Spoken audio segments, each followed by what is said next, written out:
নমস্কার বন্ধুরা, আজ তৈরি করব এই গরমের উপযুক্ত খাবার হচ্ছে লাউ দিয়ে তেঁতো ডাল।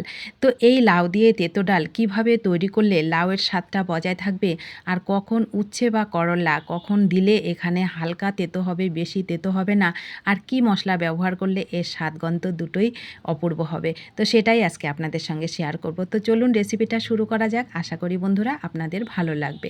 তো ভালো লাগলে একটা লাইক দিয়ে দেখার জন্য অনুরোধ জানাচ্ছি। এটা বন্ধুরা যে কোনো একটা ডাল দিয়ে করা যায়, কিন্তু আমার কাছে এইভাবে মিক্সড ডাল দিয়ে করলে খেতে বেশি ভালো লাগে। তার জন্য এখানে মটরের ডাল নিয়েছি, কাঁচা মুগের ডাল নিয়েছি, আর হচ্ছে খেসারির ডাল নিয়েছি। খেসারির ডালটা যদিও অনেকে এখন খাওয়া বন্ধ দিয়েছেন, কিন্তু খেসারির ডাল মাঝে মধ্যে একটু না খেলেও কিন্তু ভালো লাগে না। বিশেষ করে তেঁতো ডালের মধ্যে একটুখানি খেসারির ডাল দিলে কিন্তু বেশ সুন্দর একটা গন্ধ হয়। তো দেখুন ভালো করে আমি 2-3 বার এটাকে আমি ধুয়ে নিয়েছি। এইবার বন্ধুরা এটা সেদ্ধ করার জন্য আমি এটাকে সেদ্ধ করব প্রেশার কুকারে।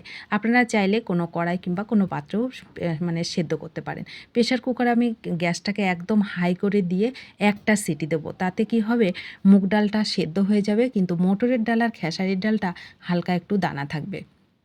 তো ওটা সেদ্ধ বসিয়ে দিলাম, আর এদিকে উনুনে একটা কড়াই বসিয়ে তেল দিয়ে দিলাম পরিমাণ মতো, পাঁচফোড়ন, শুকনো লঙ্কা ফোড়ন দিলাম। যেহেতু নিরামিষ ডাল আমি পাঁচফোড়নটা দিয়েছি। আর এখানে যে আমি উচ্ছেটা দেব, সেই উচ্ছেটাকে কেটে ধুয়ে পরিষ্কার করে রেখেছিলাম। উচ্ছেটাকে আমি এই ফোড়নের সাথে ভেজে নেব। এখানে একটু লবণ দিয়ে দিলাম, তাহলে উচ্ছেটার মধ্যে লবণটাও ঢুকবে আর খেতেও ভালো লাগবে।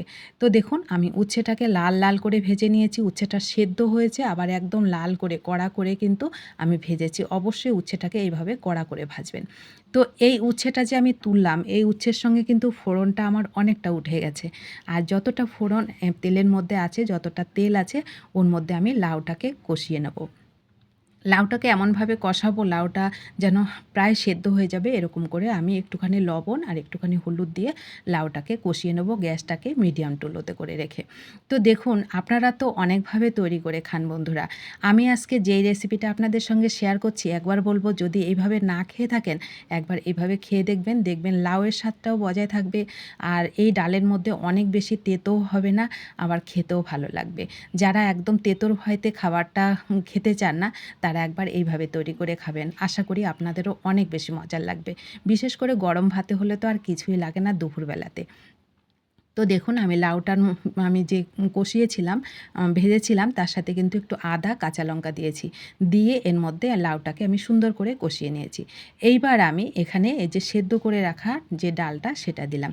এই ডালটা হয়তো আপনারা বুঝতে পারছেন না ক্যামেরাতে, এখানে যে কাঁচা মুগের ডালটা দিয়েছি সেটা কিন্তু গলে গেছে।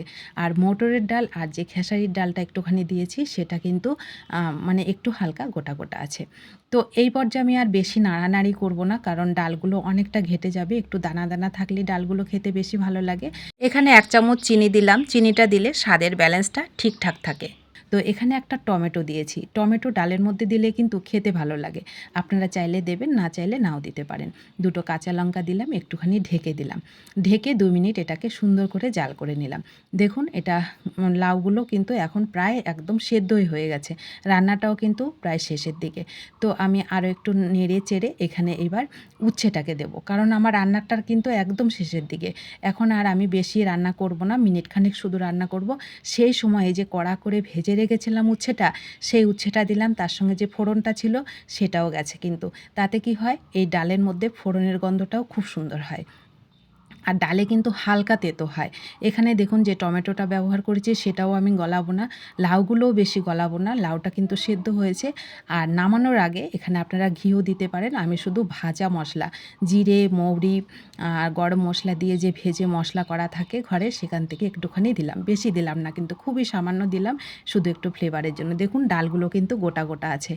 তো বন্ধুরা দেখুন আমার রান্নাটা কিন্তু একদম কমপ্লিট, সব কিছু কিন্তু ঠিকঠাক। উচ্ছের জায়গায় আছে, লাউয়ের জায়গায় টমেটো, টমেটোর জায়গায়। সব কিছুর স্বাদ কিন্তু আপনি যখন খাবেন আলাদা আলাদাভাবে বুঝতে পারবেন। আপনার মনেই হবে না যে এটা তেঁতো ডাল বা তেঁতো উচ্ছে বা করলা দিয়ে এটা রান্না করা হয়েছে। তো যারা তেঁতোর ভয়তে একদম এই তেঁতো ডাল খেতে চান না, তাদেরকে অনুরোধ করব একবার এইভাবে তৈরি করে খাবেন। আশা করি আপনাদেরও অনেক বেশি মজার লাগবে, আবারও তৈরি করতে ইচ্ছা করবে। তো কেমন লাগলো অবশ্যই কমেন্ট করবেন। ভালো লাগলে লাগলে শেয়ার করবেন, নতুন বন্ধু হলে চ্যানেলটা সাবস্ক্রাইব করে প্লিজ পাশে থাকবেন। আর রেসিপিটি ভালো লাগলে লাইক করতে কিন্তু ভুলবেন না। আপনাদের একটা লাইক পরবর্তী রেসিপি তৈরি করতে অনেকটা উৎসাহিত করে। সকলে ভালো থাকবেন, সুস্থ থাকবেন। এই গরমে হালকা পাতলা রান্না তৈরি করে খাবেন, শরীর স্বাস্থ্য সব ভালো রাখবেন, মনও ভালো থাকবে। ধন্যবাদ সবাইকে।